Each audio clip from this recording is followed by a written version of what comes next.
Welcome to All Mixed Up.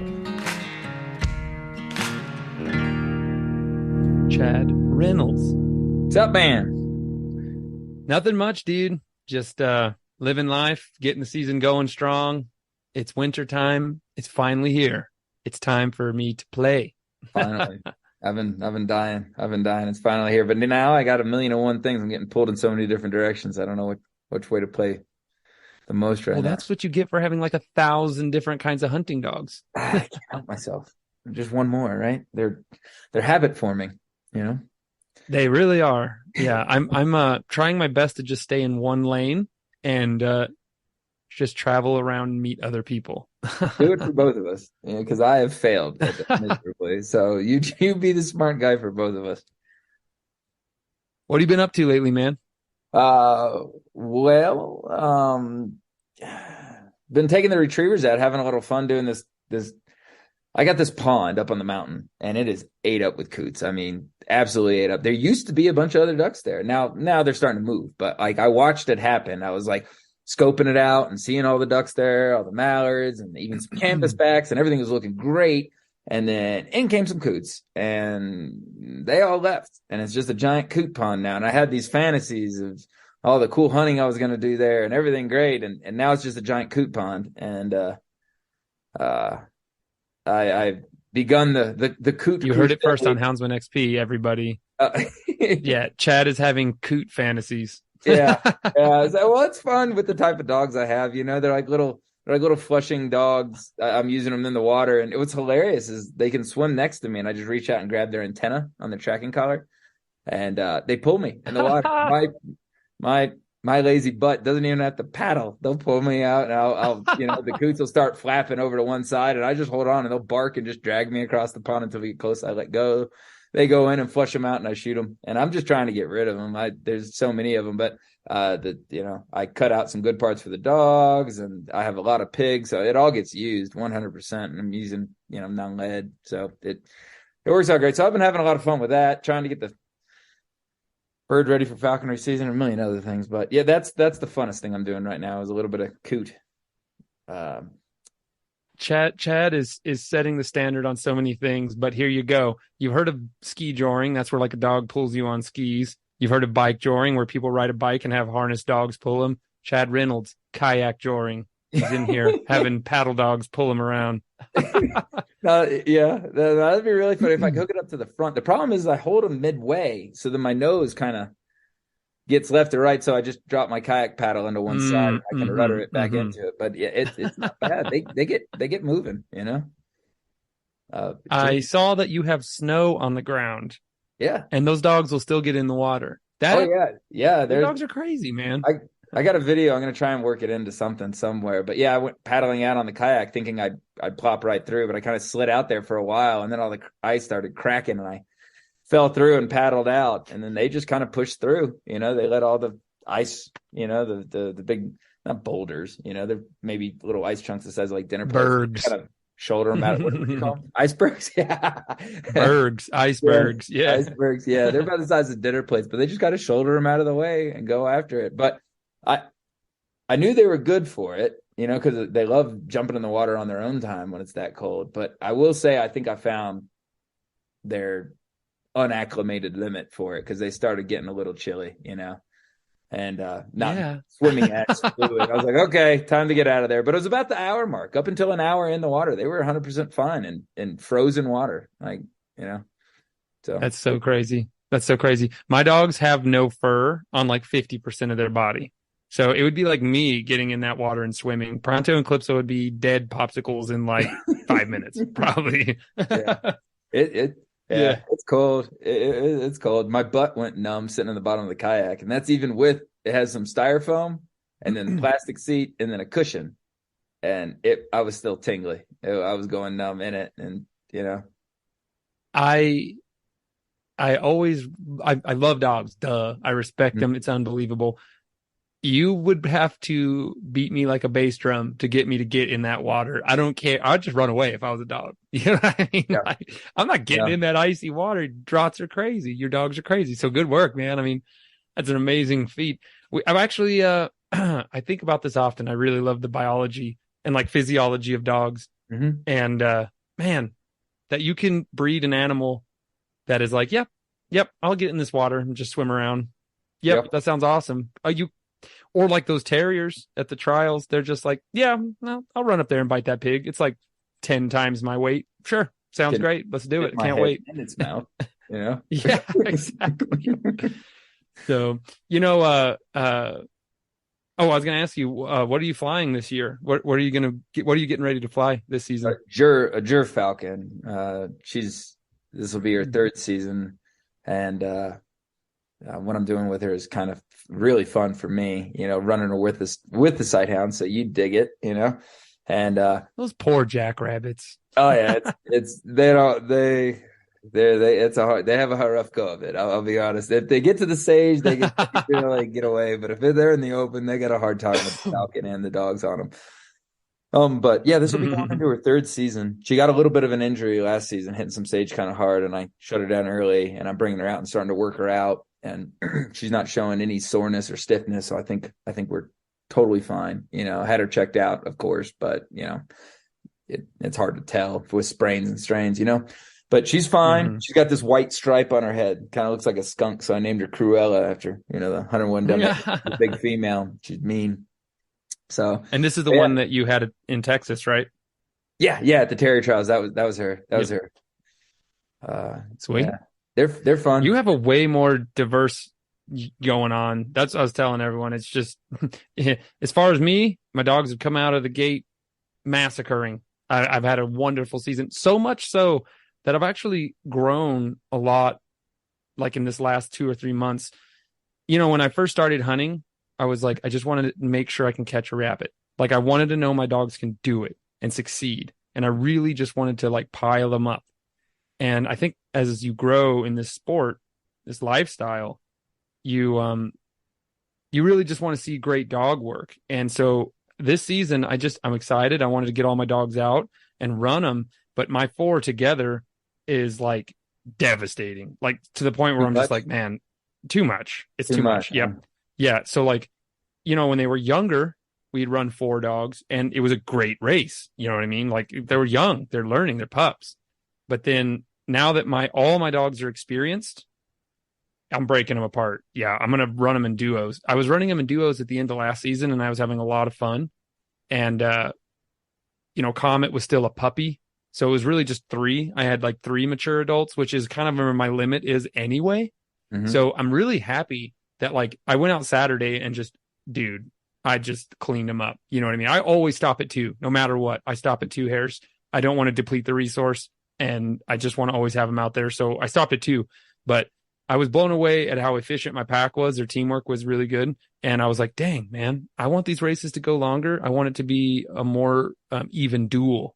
So, I'm really happy that I felt that way. And we're all growing, And so I'm going to break up my pack, run them in different configurations, and hopefully have a little bit longer than a 45-second race.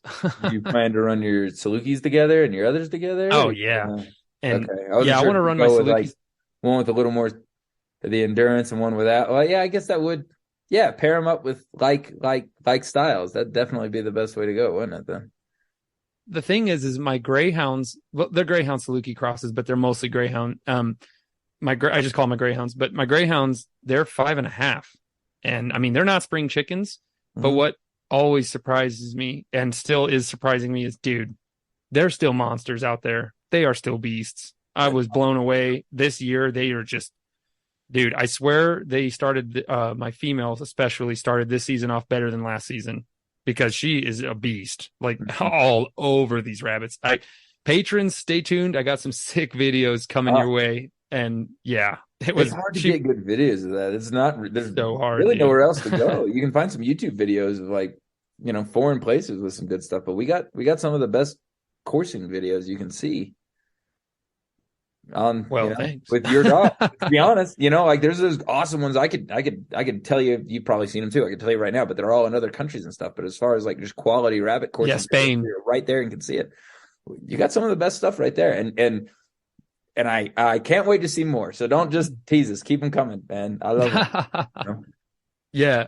I'm gonna meet up with a whole gang of friends. We're gonna walk in a big gallery, and my buddy has a drone. He's gonna fly it overhead while we're just walking, and hopefully within 2 hours we can jump one and get the race on drone. So stay tuned, patrons. That's gonna happen too. I'm gonna have a big old gang of friends out there. I'm trying to get about 15, 20 people and their kids out there, just raising heck and walking around through the grass.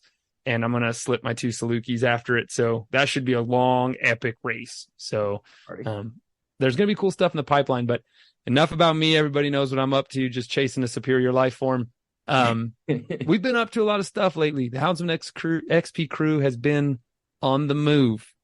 And we were just in Tyler, Texas for the Terrier Trials. I am totally missing the whole long titles. The American Hunting Terrier Association? That's right. I think so. Yeah, that's right. That's right. Yeah. Okay. I saw a lot of names there, so I want to make sure I got that right. But I want to hear your perspective, buddy, because my perspective's always the same. Wow, that was fun. I learned a lot, and I saw some stuff that I'd never seen before. Everything, and I saw a lot of Yag Terriers. Let's just say that. Yeah, there was a pile of people. It was a nice turnout. They moved the date just a little bit, so some people did back out, but it was still a nice turnout, and it's mainly a lot of people there. Yeah. It's, of course, predominantly Yag Terriers, but there's some Patterdales there, some Jack Russells there, but it's a Yag Terrier event, so there's a particularly talented Jack Russell, I might add. Yeah. Yeah. It was pretty crafty.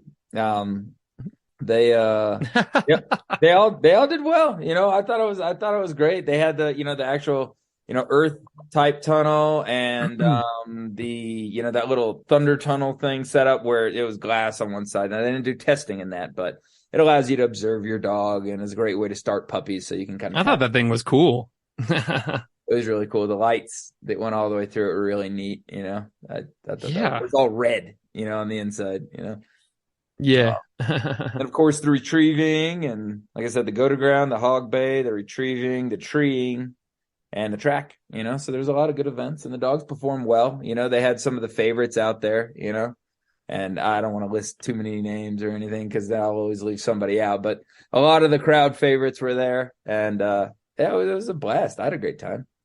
There were some of your breedings there. Yeah. I got right now. I get into so many different things, and right now I'm working on a few other projects, learning, trying to see what I want to do with them. So I got some fellas around me that, are hunting the heck out of my terriers for me. And then have even, done so well with them. They're starting to do some of their own breedings with them. And, so that, my dogs did well to me. They performed the way I want them to, the standard, the competition's there for the bay. You want them to go in and keep eyes on the hog and bay and bark and keep them cornered and not make contact. If the hog is bait up and they just want to sit there and almost hypnotize them, like, yep, look at me, don't run away, just keep looking at me, and if the dog does rush him, he's supposed to turn away and keep his eyes back over his shoulder. And, and that's what it's about. And mine do fairly well. What was your favorite event? The hog bay, of course, man. That's the rodeo. That's the party right there. I like to evaluate nose more than anything, and that can be hard in trials, and they give it as good a shot as you can, so my favorite part about them is their nose. But if I'm going to the trial, the best part is watching them, like a 12, 15 pound animal bang like a 250-pound beast, a mastodon with tusks. It's neat watching them. Mastodon. Yeah, that's my favorite. Yeah, I missed a lot of the events. What's that? I actually missed a lot of the events because I was running around with the mic furiously. Yeah, I heard you and saw you all over the place. I was like, "Oh, that's got another one." You got him in. That was good. I was high-powered scurrying. Yeah. And I heard a lot of laughing, but too. I mean, you must have had some good stuff going on. I didn't get to quite listen into a lot of them, but I heard. Well, you will now whenever you're doing your interviews. So I know it's got to be good. Yeah. Well, and I'm just going to say it now, guys, stay tuned because, half of the interviews that I got out there just running around, will be in this episode, and some more will be later in other episodes. There were so many of them, I wasn't going to put them all in this episode, but it was a short interview style where I just run up to somebody, jam a mic in their face, and say 3 things you look for in a hunting terrier and your name. Go. And I stick it in their face. So it was a great time. I live for that. Those are like legit, responses. They didn't like have overnight to prepare or anything like that. That was very much spur of the moment. Hi, I'm Seth. Tell me now, Mike. So that's great. That's great. Yeah. I feel like if you asked me that for running dogs, I could fire them off pretty quick, though. Yeah. Yeah. Well, the problem can be water retrieving ability. What'd you say? Just kidding. I was all water retrieving ability. Oh, yeah. There you go. Yeah. Is number 1. Yeah. They crash ice. Very important. Yeah. But yeah, the versatile dog thing. So I bet you did get a bunch of unique responses because the versatile terrier, the whole thing, like some people tree squirrel with them. Some people run hogs with them. A lot of people do barn busting, some earthwork, raccoons that, they can do. They can do a lot of different things. So it'd probably be exciting to hear, what everybody thought was most important, because there's some people that all they do is pigs. That's it, and other people, all they do is nutri-rats, and they just dig those. So I'd be interested in hearing what, all the different guys had to say. I was really blown away at the uniformity of the answers. Honestly, that's what I was most surprised about. There was a lot of like-minded people there. Okay. Well, that's good about the club, that's what's good about the club. It kind of helps promote, a type of sorts, and maintaining what a Yag Terrier is, the versatile, aspect. It's not a one-trick pony. It's, it may not be the best at any one task, and some of them they are, but they're not supposed to be, a specialist. They're supposed to be, good at everything, and holding on to that is hard. It's really hard. So you could have a fantastic breeder and a great dog man, and if he only does one thing with them, they can kind of lose the other aspects of it. So that's what's kind of cool about the club. It allows you to take your dogs that are some of the best hog hunting dogs in the South, but then put them in a tunnel, and they've never been in a tunnel, and grade the genetics there, so it's fun. I always have a blast, and it's cool. The Yag Terrier event is kind of unlike other dog trials. It's like a circus, you can get away with a lot of stuff there. It's a whole lot of fun. You get some wild characters and everything. So that's one of my favorite parts. Those little dogs are maniacs. If you had a dog that was 150 pounds that had the attitude of those little monsters, you'd have no arm. Yeah. A lot of people say that, and they do. There are some folks that do bite work with them now, and that's kind of like a contention. Very niche. Yeah, they don't. A lot of the people, it's hunting dog, and it's only a hunting dog, and I get that, and I agree with that in a lot of ways. But I had one that lost her leg. Just a freak accident, lost her leg, and I ran out of stuff to do with her. She could not. It wasn't during hunting, it was just a husbandry issue. But they after that she couldn't keep up, so I ran out of things to do with her. And she's a little 12-pound Yag Terrier female, and I did protection work with her, bite work, and it was a party. She was I named the little dog Cayman. She had this tiny little muzzle. It was almost like a set of needle nose pliers, with giant teeth. She had bigger teeth than some of my bulldogs, as in a 12-pound dog's body. And she'd walk around and they'd hang out of her lips. It was hilarious. She looked like Dracula or something like that. But she loved doing bite work. Hey, I think you actually posted a video to that on the Patreon page too. Little Cayman doing. I did. Yeah. Oh yeah, going straight for the ankles. Yeah. Oh yeah. They're heck on ankles, man, from the knees down. You just should the ground up. Hey, you can't run. You can't run if you don't have ankles. It's like being slowly dropped into a garbage disposal or something. Just chew you up from the toes. a wood chipper. Yeah, there you go. A very all right, well, angry, high pitch. We're gonna break down the Terrier Trials even more in depth, because we also went there with 2 other rad dudes. Chris Powell, you guys may know him, and a good friend of mine who you also have heard many times on the Houndsman XP podcast, especially you patrons, actually only you patrons, but a bunch of times, my good friend and great friend of the show, Michael Sula. We're going to have a recording about the Terrier Trials in more depth, because I took Chris out. Well, we all went out, but Chris got to see his first sight hound action, and it was catching pigs, which was really rad. I want to hear what he has to say about that. And we're going to be be talking about some other people. I met some pretty rad people at the Terrier show, and I'm going to be having one of those guys on the show again, talking about one of my favorite topics, but I'm going to keep that a secret. So let's move into the next segment, Chad. We'll get back to the Terrier stuff. Like I said, it's not over yet, but let's get into the news segment. We want to bring the news back. We started with it and all mixed up, and just to the very nature of all mixed up, we changed it up, but I want to bring the news back. So, I went straight to the news desk over there at Sportsman's Alliance, you guys. If you haven't been to Sportsman's Alliance, you guys need to go there, sportsmansalliance.org. That is going to give you a lot of resources about legislation and things that you need to be paying attention to. And I am just going to say this now. If you join us at the $12 level at patreon.com, you get an automatic subscription to Sportsman's Alliance, not to mention all the bonus material, all of the tailgate talks, monthly drawings, all kinds of sweet stuff that we got going on there, deep discount codes. So houndsmanxp.com, go to the support us tab, and you can get a free membership to Sportsman's Alliance. It's one way we can give back to you guys as a way of thanking you for helping us here at Houndsman XP. And so by saying that, first news article that popped up, Lauren actually posted it to the Facebook page about a week ago, but I want to bring it up here, give it a little airtime. So Montana has had two animal extremist groups try to halt the wolf hunt, Wild Earth Guardians and Project Coyote.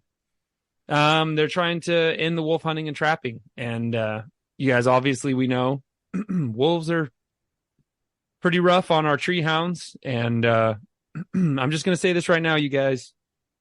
This is my official stance on this. Wolves need to be hunted just like any other animal that we're conserving. That's right. I mean, it's a no-brainer.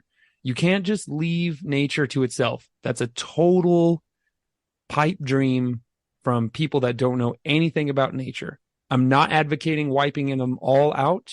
I think they do have an important place in the ecosystem, but I'm going to be very honest. They cannot exist in the numbers they once did. That's my opinion, but I think it's kind of realistic in that wolves will just never exist in all the places they used to because now people live there. And people and wolves just don't really get along. And it's easy for somebody that lives in a city to be like, oh, I want wolves back everywhere they live. But then they don't have to worry about them eating their dogs, eating their livestock, bothering their operation. So I don't know. I think it's just wolves are super charismatic and they're trying to stop that hunt because they have extremely fake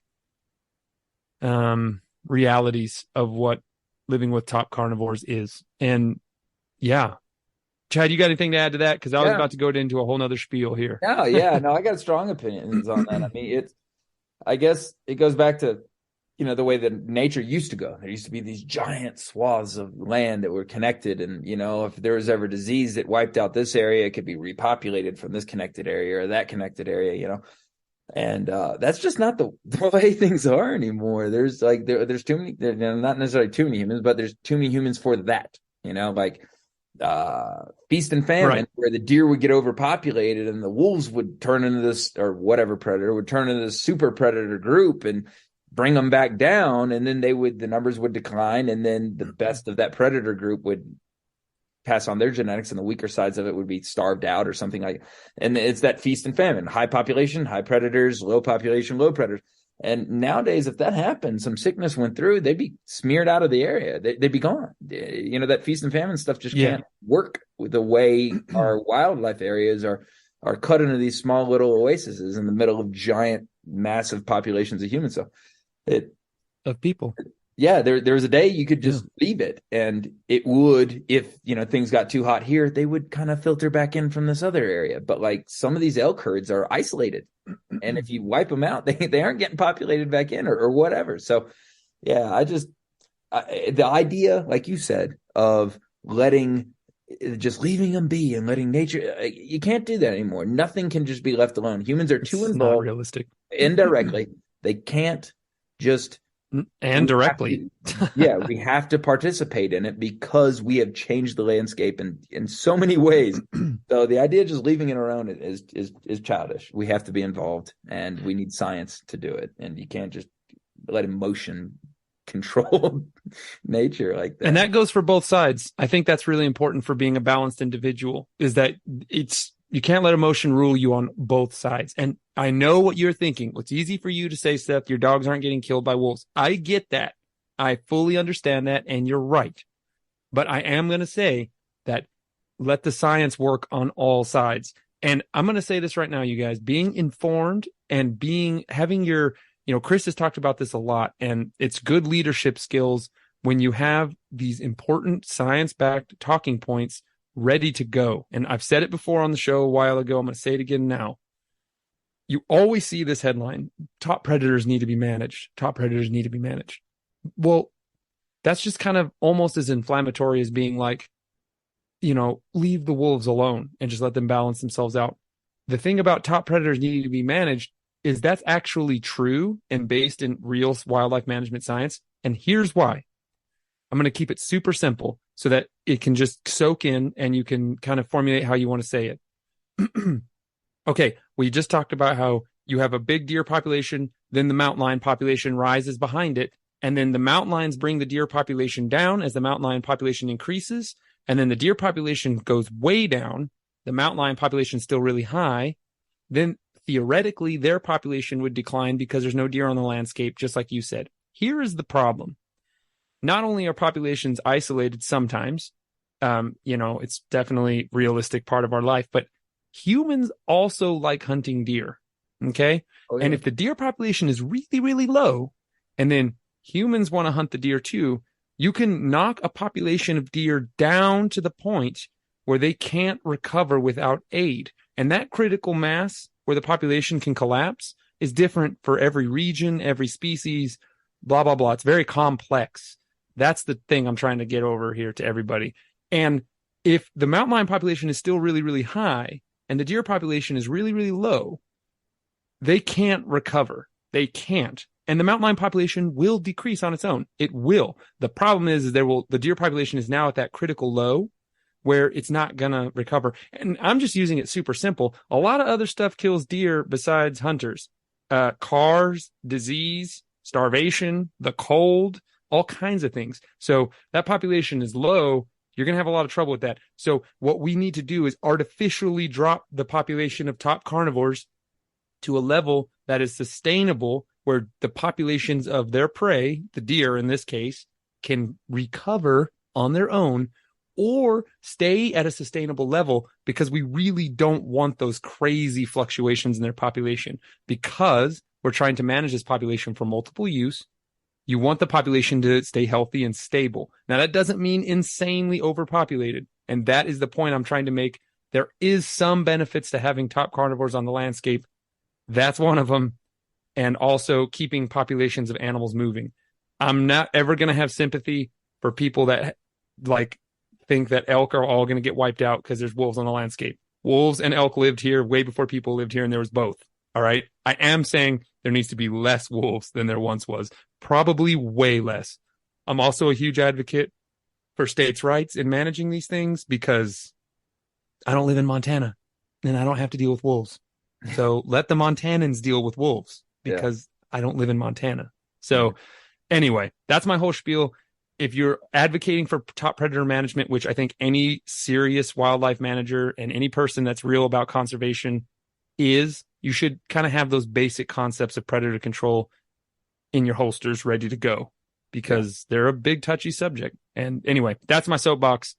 And I hope you guys can add to that, hear that, and get that as a foundation and go from there, modify it for your particular lifestyle. And good details to have. I think we all need to be ready for that. Yeah, because we run into them. You run into those people, like a most of the time, or something like that. You don't need to beat them back down, but it helps to have a reply. It makes us seem like, we know what we're doing, which we do. But sometimes if you don't have it ready, you seem uneducated. So if you like you said, have them in your holsters, have them in your tool bag there, and just be ready to pull them out should you get challenged in that way. and deliver them with confidence, calmly, and expect someone's mind not to be changed in the moment. And I think that's another key.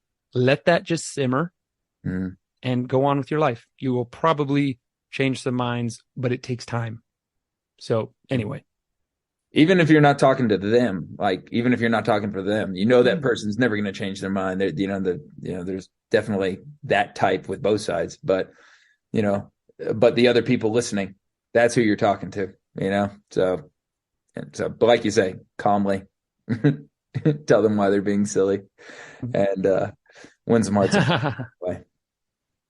So yeah, that's my thoughts on that. Well, you brought a news article to the table, Chad. Why don't you break it down, brother? Yeah, I back where I used to live, Louisiana, they got one they're fighting for now. They're animal welfare and the animal rights groups are kind of two different things. I believe in animal welfare. Nobody likes to see a dog be neglected and starving and anything like that. But then at the same time, they can go to the other end of the spectrum and get a little crazy. And for example, in Louisiana, in order to be penalized for any kind of animal cruelty, the dog had to be proven that it was in bad health.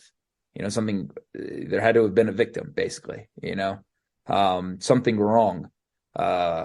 And tethers, we all, a lot of us use tethers from time to time. It might be, an extended chain spot or temporary or moving things around. And they're trying to make it now that if your dog is not on a 15-foot long chain, which would give them a diameter of 30 feet, so if you have a perfect dog in perfect health that lives out on the spot, and if their tether is 14 feet and 11 inches, you are now fined for animal cruelty. You are, that you can have charges pressed against you. If the dog is in fine health, if he was on there temporarily, you can be fined for this. That's just absolutely ridiculous. And while at the same time, having a dog in a 5x10 to them would be 100% fine, and if I go by, quick numbers here, square foot, a 5x15 foot kennel would have 50 square feet, and that's okay for them. But if we have a 30-foot diameter, that's 706 square feet. That's so way bigger. Oh God, yeah. Incredibly. 50 feet to 706 square feet. They're getting outrageous. And if it's 705 square feet, you're hit with animal cruelty. Your charges pressed against you. They take your animals, they pin them, they charge you whatever it costs to have them taken care of while they're pressing charges on you.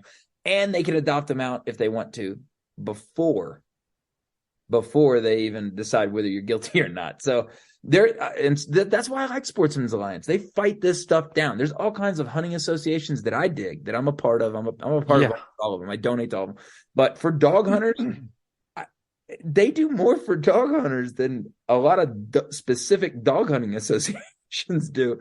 It's unreal, Yeah. Not just for the deer hunters, I always call them the wood goats, the white-tailed goat hunters, my family's full of them. I just love chasing stuff with dogs. If I can't chase a deer with a dog, I not bad. I wanted to do another thing. So I always like to pick on them and call them the white-tailed goat hunters, so there's a lot of hunting associations that protect them. Those guys, they're sitting flush. No one's going to hurt them.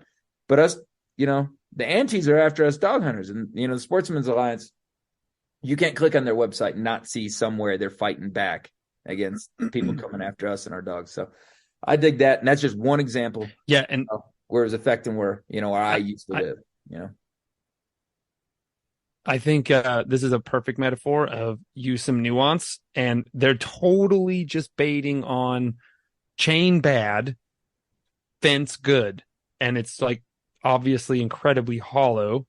And listen, a dog can live a full fine life on a tether as long as it get off and exercised and worked with and played with and whatever all the other things dogs need to have an enriching life. Who cares if it's on a tether that's way bigger than a kennel? It's fine. I don't know. Just because my dogs sleep on a couch does not mean I think all dogs need to. Dogs live outside. That's fine. That's where dogs have lived for million years, So dogs can live a wonderful life on a tether as long as they're taken care of. Like they're just baiting on that stereotype that if a dog's on a chain, it's like malnourished and terrible and like whatever, you know what I mean? And yeah, you just got to fight that with logic, like you just did, and show up and vote. Yeah, show up and vote, big time, man. And personally, whenever I see the videos of like, oh, this poor neglected animal or what, you know what I'm talking about? Like some puppy mill facility where they're, you know, like all the dogs are poorly taken care of. Personally, now I'm not saying this is everybody. In my experience, every time I see the pictures and videos of that, it's all dogs that are stuck inside in like wire kennels in like a garage or something. They're stacked like fruit cans, you know, like, and they aren't out on a chain. And I'm not saying they can't be taken care of poorly on a chain, but like, you're after the wrong people here, man. You know, like I don't know. Yeah. You know, you can keep a dog inside and do it horrible. You know, put it in a wire kennel and it never goes outside and it's sleeping on a pile of its own waste. You know, like it just to eliminate a tool to manage certain breeds where it's definitely the best option for certain breeds. Yeah, it's ridiculous. You know, no, illogical. They're just trying to take it incrementally in ways that seem more palatable to somebody who has no clue. So it's your job, houndsman, whether you like it or not. If you love hound hunting, you need to be a representative and a leader for hound hunting and explain these things. And always have your best foot forward. Hiding is not going to be winning. I can promise you that. So there we are. Last news article we're going to bring up real quick, you guys, and this is a short one. I just wanted to bring this up. This is a win for conservation. I like this. But in Pennsylvania, they signed SB 431, which just makes it easier to get an antlerless deer license. So, wow, wonderful. Let's manage that population of white-tailed deer. I have never been to Pennsylvania, but I can imagine as an eastern seaboard state with lots of East Coast action going on, there's lots of deer there, I'm assuming. And obviously, if there's an antlerless season, deer need to be managed. So good for you, Pennsylvania, and thank you, Governor Wolf. That is a win for us. And I like deer hunting. I'm just going to say it. I live in a state where there's so much public land that it's not really a problem. I feel for you Eastern hunters. That's got to be tough. I was just in Texas, and every time I'm in Texas, I'm kind of sad because I definitely don't take my public land for granted, but I feel bad if there's none. So good job, Pennsylvania, and thank you, Sportsman's Alliance, for bringing us good news and a win. Yeah, go team, go team.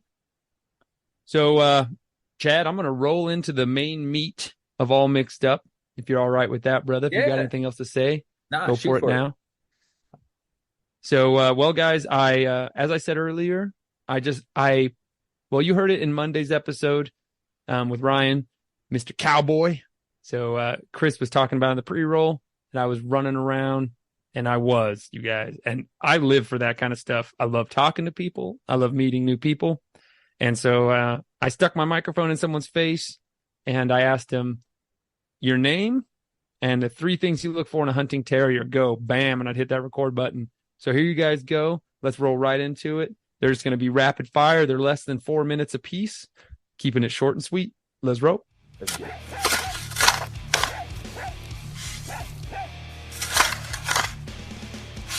Three things you look for in a terrier. First, tell me your name. My name is David Williams, and the top 3 things I look for in a terrier, the first would be its hunting ability. The second would probably be livability, like being able to live with the dog. What makes a dog unlivable? Constant barking in the kennel, doesn't ever stop pacing, dog aggressive. Those are things that I don't like in a terrier. Or any dog. Well, right, but it's prevalent in a lot of terriers, so that's something you have to kind of be mindful of, especially when you get them from people you don't know very well. And depending on the line, like a lot of the Serbian stuff can be rather dog aggressive, depending on the kennel it comes out of. And third would be probably bit ability, being able to actually work with the dog to get it to do things that you want it to do, and it wants to do it for you. So like a more handler-oriented style of dog. I've seen these dogs have been really trainable. I've seen around. Some of them can have a good handle on them. Right, like Bruce is force-fetched, and he does hand signals, and I can send him on multiple big water retrieves. I did it all dove season. I use him on ducks, pheasants. I coon hunt with him. He's decoyed coyotes. Versatile. Very versatile, yeah. What is a force fetch? Oh man, I really suck at explaining this. It's when you force a fetch on a dog. I mean, that's not a very good explanation, but it's like pressure and release. So when you're working with them, you start with I think more of a hold. I've never personally done it, but you get them, you hold condition them, and then you start applying pressure when they don't want to hold it, and then you finish that into a retrieve. It's kind of the best way I can do it. It puts a really good polish on a natural retrieve because they're just really rock solid when it comes to retrieving at that point. Sweet. Well, thank you, David. Yeah. Go ahead. Hi, I'm Doreen Spires from Reno, Nevada. I flew here with my Jack Russell Flare, also known as Brooks Chase Spitfire, and we hunt groundhog, nutria, possum, coon in Indiana, Oregon, West Virginia, New Jersey, and just the drive and the heart. So drive, heart, nothing else. And easy to transport. I think that's one of my favorite things about the little guys is that they don't eat that much. Right. Yeah, I have to haul 70-pound dogs around. It's not as fun Right. as these little fellas. My other Jack Russell is 11. She's 7. My other one's 11 and a half, and he's always called in to finish the job. There you go. So it's always get Boomer. How long have you been hunting with terriers for? Almost 20 years. Good opinion, Yeah. then, I'd say. Yeah. Tell me what a nutria hunt is like. Because I'm imagining, are these little guys swimming after a nutria? No, because in the Pacific Northwest, in Oregon where we hunt, they're in brambles. They're in sides of big brambles, so you need a machete. Oh. Okay. Oh, so man. We carry a machete to get rid of the brambles, and they're just in sets. Yeah, they could be multi-level. So like a sets. muskrat, kind of. But these are not in water mostly. Okay. When I've hunted with them in September. Okay. It's pretty dry. It's very different than hunting them in Louisiana. So Okay. yeah. Crazy. Yeah. So, yeah, you answered my questions fast. You just got right down to it. You know what? She's a woman who knows what she wants. Thank you. Hunting Terrier, go ahead. So my name's Eric Fornicay, and the 3 things I would say would be attitude, would be strength, and I would say the third would be the ability to achieve the task. You know what I'm saying? So whatever it might be, you're asking the terrier to do. What do you think Whatever you're attitude asking means? What does that mean? Attitude would be, in my opinion, is listening and not, I guess, basically listening and I'm not really sure. I mean, the attitude of the dog is their demeanor. You know what I'm saying? The demeanor of the dog. If you got a dog that's You want one like this? well, if you got a dog that's nonstop, yeah. But no, I mean, if you got a dog that is not listening and doing what you want and just doing what it wants to do, that's a bad attitude. You know, the dog's not listening. I see. So, Nice. yeah, I mean, I guess it could also be as the dog's not listening. But yeah, I mean, and I would say the most important thing would be the ability. You know what I'm saying? I mean, if the dog doesn't have the ability, then that's under the umbrella of attitude. Well, I mean, if the dog doesn't have the ability to do what you're asking it to do, then it's impossible for the dog to do it. Gotcha. You know what I'm saying? I think that sounds perfect. The ability is probably the most important, to be honest with you, because I mean. So we'll switch out attitude for ability. I would switch it. Yeah, exactly. Yeah, I would switch it to ability because I mean, if you ask if I mean, I could ask you to go fight that bear, but if you don't have the ability to fight the bear, then that's you're talking about that guy in the black shirt, right? Right. That's just not a. It's not going to happen. You know what I'm saying? So the ability would probably be number one. There you go. And then I would say the attitude and the. So we downgraded. Yeah. So let's switch that up. But yeah, I would say definitely ability would be number one. Awesome. Thank you very much, sir. All right. Thank Appreciate it. Go ahead. My name is Richard Reynolds. 3 things most important in a terrier are attitude, and attitude. And everything else kind of comes second. But along with that attitude, you've got to have the ability to do the job. The desire isn't enough. Yeah. So you've got to have the confirmation that goes along with that attitude. I see. Like? Well, you want, for what I do a lot of hole work. And I want a terrier that I can span because I don't want to be there digging it out 3 days later when it gets stuck. Or I don't want it dead. How often does that happen? Because I hear the word spanning all the time, and how often does a big dog get stuck? Often. Oh, man. Yeah. You can almost tell which dog it's going to be. Oh, just because of their deep chest and... Well, the deep chest and the circumference, you know. You want them springy. You want a loose skin on them so that they can move, kind of ooze through the hole.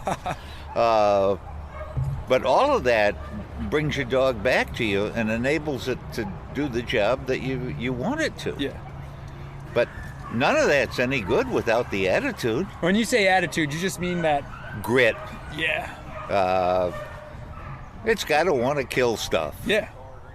They definitely do. if it does that, if it's got the attitude for you, then that covers a lot of sins.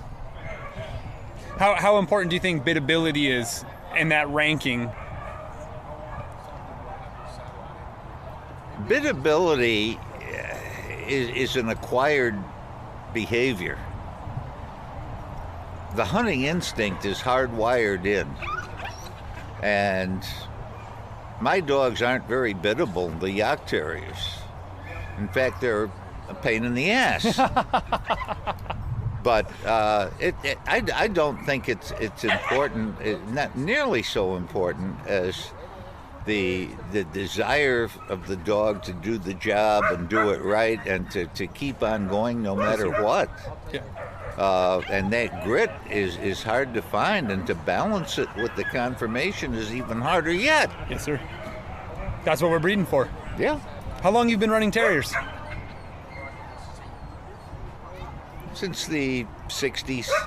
So you have a good opinion, a good wealth of Well, knowledge? I've hunted them. I had a pack of foxhounds, and I got into them with the foxhounds. So I kept 20-some-odd Jack Russells to work with the hounds. I got you. Now I'm into whatever I need to hunt with, which is Bedlingtons for coursing and lurchers, and the Yak Terriers for what we loosely call kill dogs, and Dachshunds for hole dogs to locate the cord. Yes, sir. Yes, sir. So everybody's a specialist in doing what they're doing, but the thing that they have in common is the desire to do it. Yes, sir. I like that. That's a great answer. I think that's a great answer. Tell me your name and tell me 3 things you look for in a terrier. Rigo Garcia. I like determination in terriers, drive, and overall smartness, I guess. What does that mean? being able to have good handle on them and not just be stupid all the time. Yeah. Determination, never give up. Yeah. Well, thank you, Rigo. Yes, sir. Hunting Terrier. My name is Jacob Zachary. I look for drive, brains,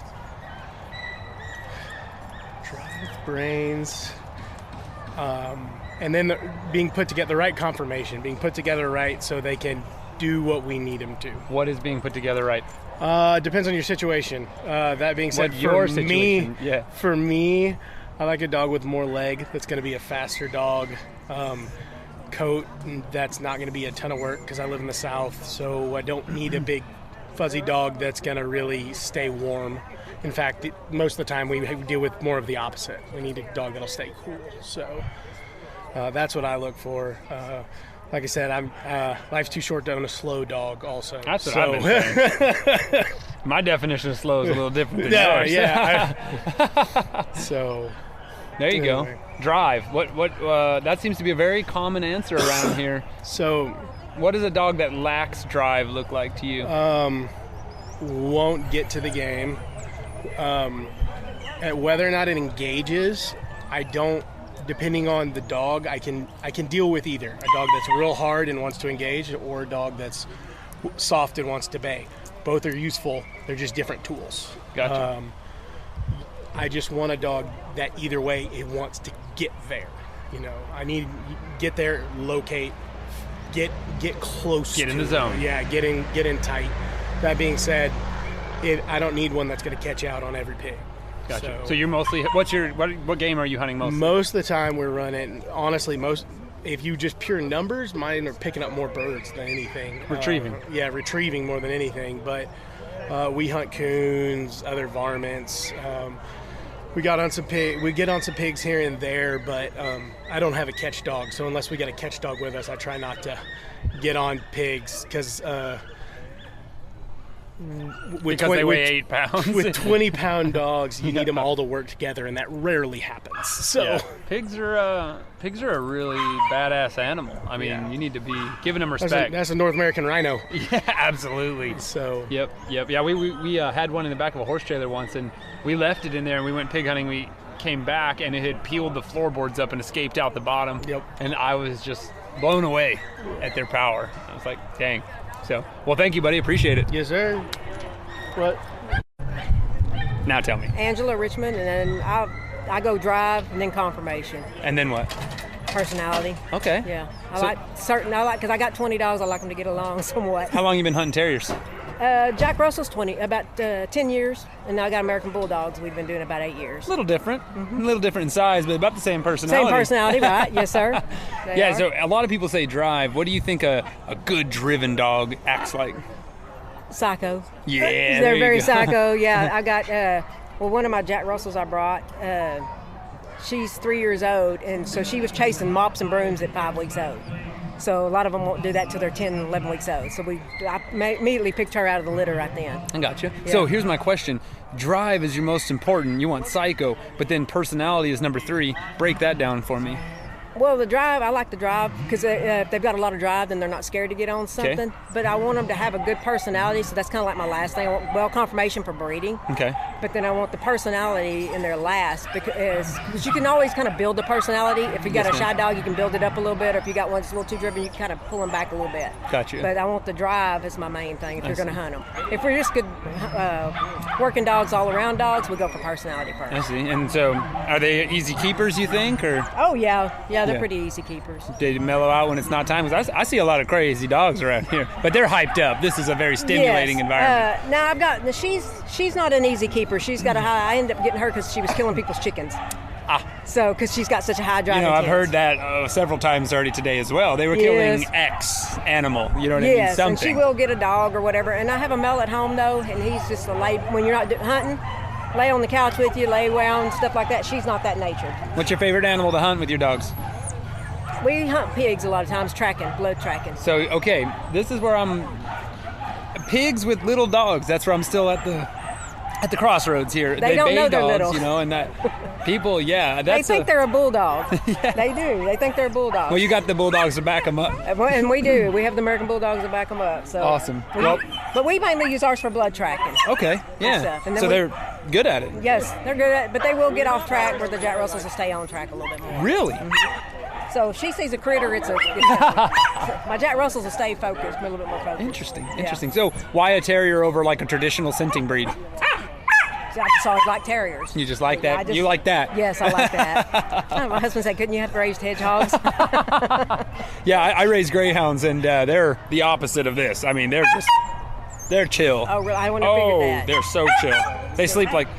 They sleep like 20 hours a day. Oh, see, I've always known the greyhounds for the racing, so I figured they were kind of a little bit more schizo, too. 45-mile-an-hour couch potato, right? That's all. They chill until it's time. They see rabbit, hey, let's go chase that. And then where is the couch? Oh, that's the thing. So I got 6, and I have 7 dogs. I have four sight hounds, and they're just cool as a cucumber. I would have figured if somebody had asked me on a greyhound, I'd have been like, no, they're going to be psycho like these, wanting to run all the time. No. My house is quiet all the time. Oh, not mine. They chase each other over the furniture and stuff. Well, I got some Salukis that are kind of crazy, but still sighthounds are very mellow. So, well, thank you very much. Yes, thank you. I've got a guy. Terrier. What? Tell me your name and the 3 things you like to look for in a hunting terrier. My name's Travis Heyer. The first thing I look for in a hunting terrier is drive. It's very important that they're very prey driven. Second thing I look for is resilience. I want that dog to handle tough game and keep at it and not back down and not come out. And after all these years of hunting terriers, the last thing I want is durability. Because a dog that's the first time I've heard that. Because a dog that doesn't have durability, you're going to spend as much time getting him healed up as you are hunting him. Break down durability. What is a durable dog? Is it physical, mental, or both? It's both. A durable dog is a dog that can tackle a badger, and the next day, even though he's stiff and sore, he wants to keep coming back. He's wanting to keep going. But also on the physical aspect, that's where the conformation comes in. That's making sure that, he's got good heavy bone, he's got good muscle structure, you're keeping him in shape, and he's got good jaw structure and good teeth. So he can keep performing at top level. That kind of rolls into conformation, sort of, then. It does. Absolutely does. Conformation mixed with heart. Mm-hmm. I like that. What primarily are you hunting with your terriers? Well, I deal with 3 main things with my terriers. I deal with badgers, I deal with raccoons, and I deal a lot with skunks. Skunks? Mm-hmm. Oh my! These are not indoor dogs. No, no, and that's because I manage a hunting preserve.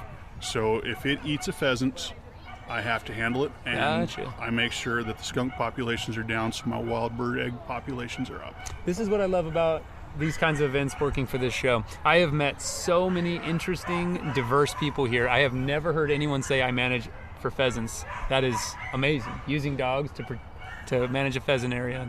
Is this some northern plains stuff? No, this is southwest Idaho. It's a 300-acre hunting preserve, and on it I grow alfalfa, sorghum, a drought-resistant corn that's pretty short, and then just a lot of natural weeds like kochia, Russian olive, etc. for habitat. Interesting. Cool. That's amazing. Yeah, so I hear drive very much. I think that's definitely on the top of the list for a lot of people. Describe a driven dog. Driven dog, start looking for that at a puppy stage, and that's the one that he's got his head up, he's out looking, he's not wanting to stay close by, and then as he gets older he starts putting that head down and start following tracks, following scents, and it's not the wallflower, it's the dog that's every time you put him down, in your face, going, and he's the one that I'm looking for. I've got lap dogs for lap dog purposes. My terriers are working dogs, so when I put them out of the box, they need to be out moving, they need to go find him, they need to get him killed. I came to this trial thinking I was going to find a lap dog, and I'm not finding any here. I will say that I've been pleasantly surprised. Made a long drive from Idaho to get here. and I have not seen a single dog that I'd call a lap dog. Even some very, very well-groomed Jack Russells that were here, they did well. I saw one muscled up looking Jack Russell that looked pretty dang good to me. He's pretty tough. I like that kind of dog. I like a velvety, smooth skin, ripped dog. But I could be a little biased. You're a little biased, and I will say that your dogs are about as ripped as I've ever seen on a dog. They better be. They better be. Thank you, sir. I appreciate it. Yep. Roy Fairby. 3 things I look for in a hunting terrier are tenacity, brains, and conformation. Breakdown conformation. Conformation, structure, just the overall build, angles, top lines, teeth, bite, head structure, tail set. I believe with form comes function. Okay. What are you hunting primarily? Well, nowadays with my terriers, it's kind of a mixed bag. It's mostly coons and armadillos and possums. Armadillos. First time I've heard armadillos of this entire trial. Breakdown an armadillo hunt. Well, it's like trying to stop a linebacker with a mouse. They're a heavily armored critter, so that is their number one defense, that and running. Wait. Running? Yes, they absolutely run. They put their head down and they'll go through center of bushes, briar patches. So they're about like a little rhino more than they're like a running machine. Yeah, actually that is a good analogy. A rhino is pretty close to it. They put their head down and they go. Typically they already have their hole in their head or where they want to go. So a lot of it is getting them beat before they get to their hole. A terrier drawing an armadillo out of a hole is probably one of the harder things I've seen done. Is that true? I'm a 200-pound man and I can barely pull one out of a hole. What makes it so hard? Do they just claw in? They can really set in. They got some claws and they're always moving away. They don't engage like say a raccoon does. Okay. So they're constantly just trying to get away and evade. So you're either playing catch up or you're just trying to stop them where they're at. Okay, I'm gonna ask the obvious question because this is what everyone's thinking. You ever caught one that just rolled up into a ball and sit there? Absolutely not. Okay, so they are hauling ass. They run. Absolutely, they run. Okay. I have yet to get one to stop and roll up. Or go down a hill rolling? Nope. They run. They put their head down and they go. Awesome. I didn't start out with the intention of hunting armadillos with terriers. It came out of a necessity because they dig up my wife's garden.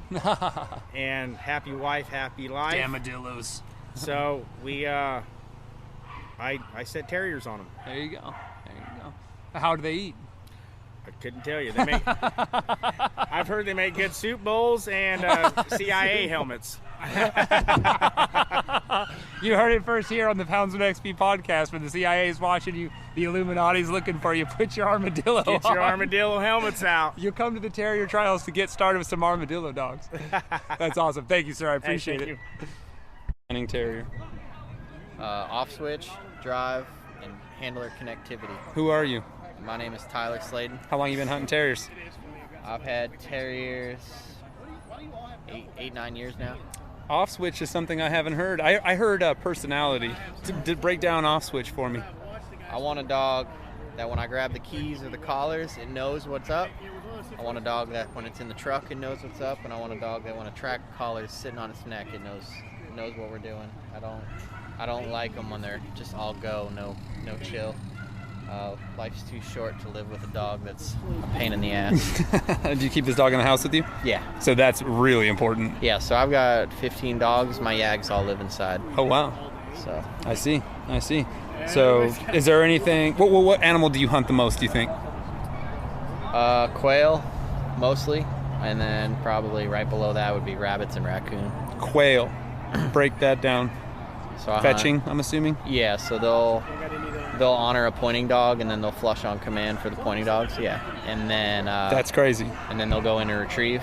Because I just imagine this animal is just go, so that it'll honor a pointer is actually really rad to hear. Yeah, so if they see a dog go on point, they'll sit. How hard is that to train? It takes time.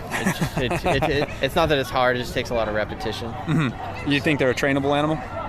The ones I have, yeah. That's the ones that tend to have the off switch tend to have a lot more biddability to them. So I like when they're biddable. I like when they've got an off switch. I like when they've got a brain. It's not everyone's dog, but it's the dogs I like. So. I interviewed an earlier gentleman who was talking about a force fetch. Do you think it's pretty easy to teach them to retrieve? Most have a natural retrieve there, so a force fetch just polishes it. So like Mouse and Aja, they've been through. Aja's going through a force fetch, and Mouse has been through one, so they respond well to it. They understand. They react to pressure fine. They don't shut down. How long have you been running Terriers? 8-9 years. Awesome. Well, thank you, bud. Appreciate that. Appreciate you. Tell me your name and the 3 things you look for in a hunting terrier. Shoot. I don't like being put on spot. My name is Ashton. 3 things I look for: confidence, curiosity, and prey drive. Okay. So what animal do you hunt? Kind of anything that likes to take chickens. So another very common answer yes. around here, actually. I got this dog because it kills chickens. That's I've heard that quite often. So where do you think those 3 things fit into the game? I'm assuming raccoons primarily. Mm-hmm. Yep. Those 3 things, how do you think they fit into a good raccoon hunting terrier? Confidence, curiosity to, go into the den. The prey drive to push through those more nervous areas. Really just a dog that doesn't want to quit. Prey drive is in there too. Yeah. You like to go in there and just whoop a coon? Yeah. Perfect. I would like them to do most of the work. What brought you here today? Just to see what one puppy can do. How old's your puppy? 8 months old. There you go, just a little fella. Yep. Hey, you gonna put in the hog bay? There you go. Gonna toss her in there. We're gonna hope that confidence, curiosity, and prey drive pays off. Yeah, exactly. Thank you so much. Appreciate it. What's your name? My name is Blaine. Top 3 things I look for in a hunting terrier. 1 is drive. 2, being able to control them, obviously. A drive has a lot to do with that, but you want to be able to have control of them. 3,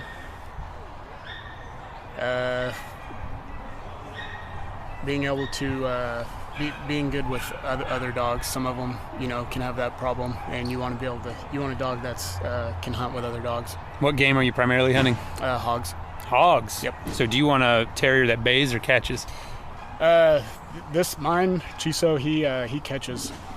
How does that work?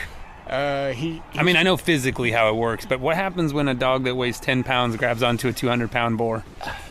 He's honestly pretty good at going after the smaller pigs. Okay, so he's smart. He's pretty smart, and I try to stay on him best I can. If he bites off a little more than chew, I'm pretty good I can call him off. So I just talked to a guy who's been hunting with terriers for 50 years, oh, wow. And he gave one of his 3 things was being able to have that drive, but also not being a dog aggressive. So Maybe you're onto something here. Why a terrier for hunting pigs and not a more traditional larger breed?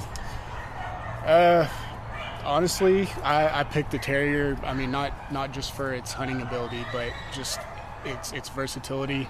It's a smaller, compact dog that I can take with me. I kayak a lot. I put him on my kayak. Yeah.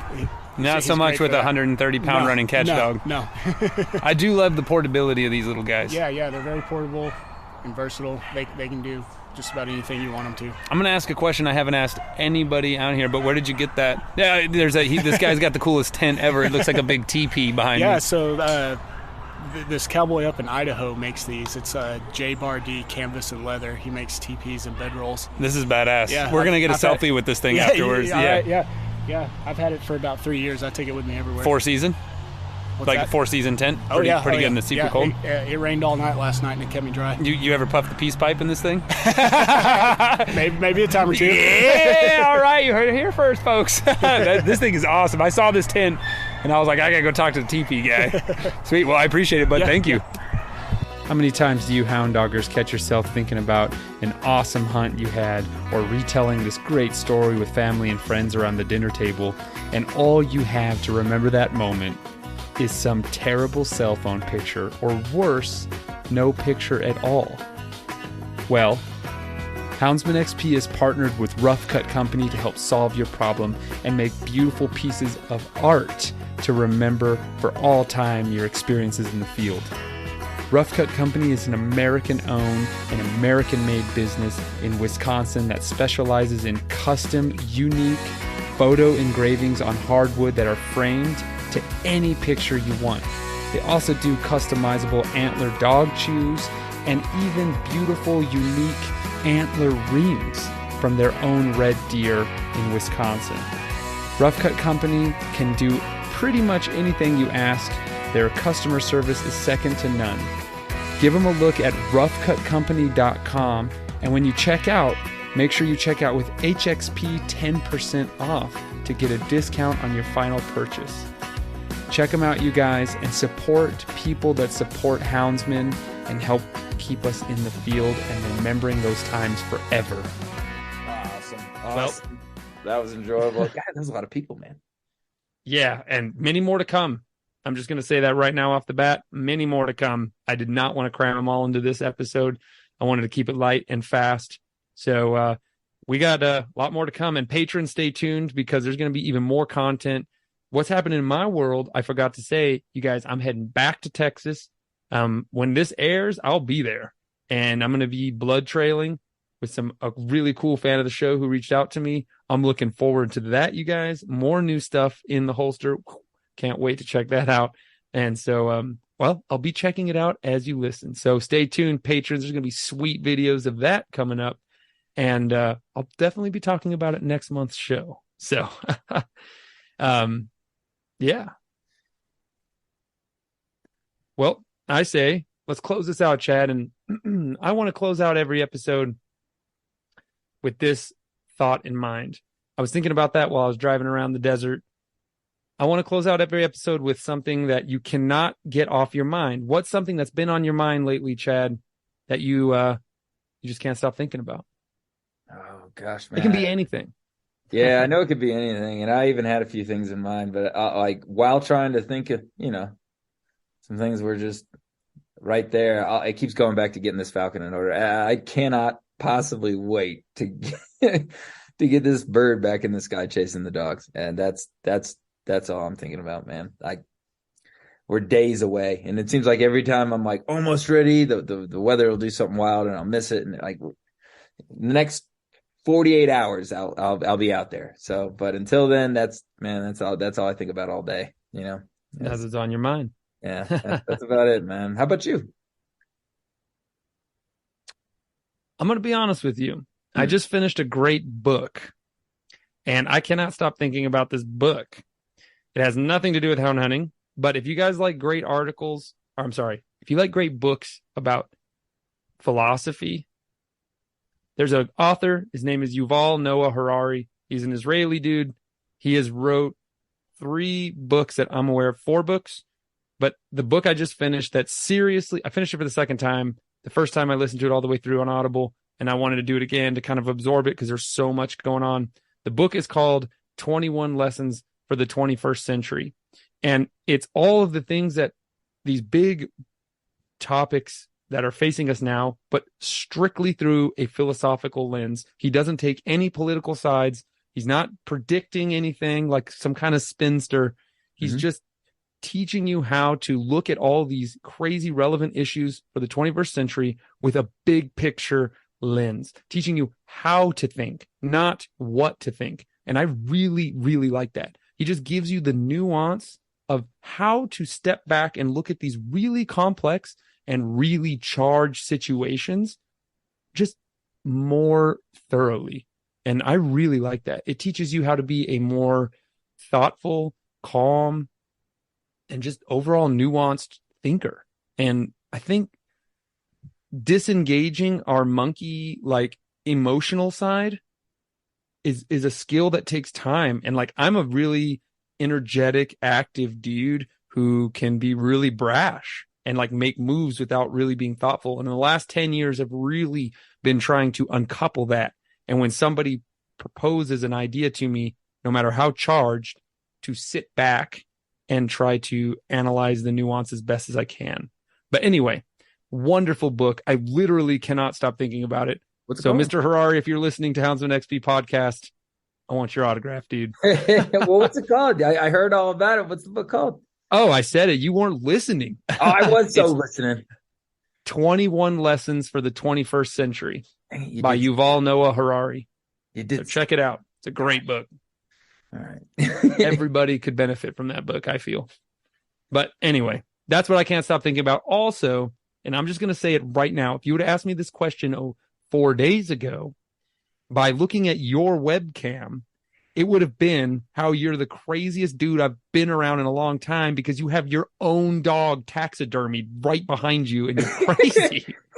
Oh, you saw that, did you? Right there. Yes, I saw it. How could I miss it? Break down the story of how you have not one, but two of your dogs taxidermied in your living room. Well, I got hog hunted. Crazy. I've still only lost one dog to a pig ever, and none to bear or lion. I've had issues with vehicles. I've had issues with heat, but I've never, I've only ever lost one dog to a predator, to big game, and that was one. And we caught a very nice pig, an incredible pig, and we caught it. I'm looking at him. Yeah, he caught it, and he got cut, and he passed. I talked to my taxidermist, and he says, just put him in the freezer. I'll take it from there.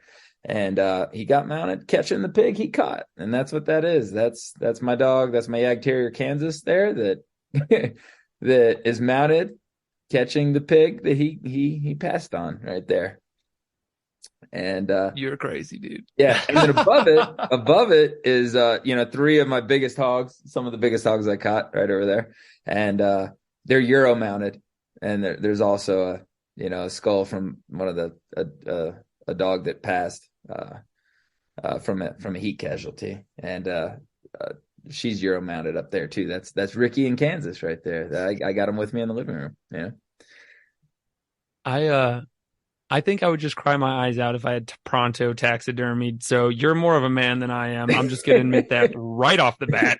I'll have to post a picture of that up on the Facebook page, on our social media pages. I agree. So so I'll throw that up there, guys. Fully so everybody agree. can see what I'm talking about.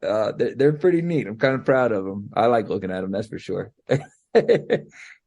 Yeah, well, I did too. And when you showed me your pictures on your phone, my jaw dropped, and I was just like, "This guy is a beast." Like, but,